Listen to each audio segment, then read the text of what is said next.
জানেন আপনি যখন মারা যাবেন মুনকার নকির আসার আগে আরেকটা ফেরেশতা কবরে আসবে যার নাম রুমন।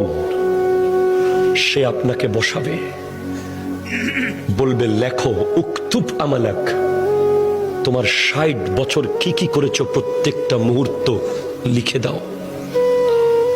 ৭০ বছর যা যা করেছো সব লিখে দাও। ৯০ বছর যা যা করেছো সব লিখে দাও। আপনি জীবনে একটা বাজারের লিস্ট লেখেন নাই, আপনি জীবনে একটা দোকানের হিসাব লেখেন নাই, আপনি ট্যালেন্ট ছাত্র ছিলেন, শুধু লিখতে বিরক্ত লাগে বলে আপনি ফার্স্ট ক্লাস পান নাই কলেজে ইউনিভার্সিটিতে। আপনাকে ৬০ বছরের লেখা লিখতে হবে। প্রশ্ন করবেন, এই ফেরেশতা কালি কোথায় পাবো এত? বলবে মুখের থুতুকে কালি বানাও। কলম কোথায় পাবো? হাতের আঙ্গুলকে কলম বানাও। কাগজ কোথায় পাবো? গায়ের কাফনকে কাগজ বানাও। লিখে দিতে হবে নামাজ পড়েছেন, কলম চলবে দ্রুত। রোজা রেখেছেন, কলম স্পিডে চলবে।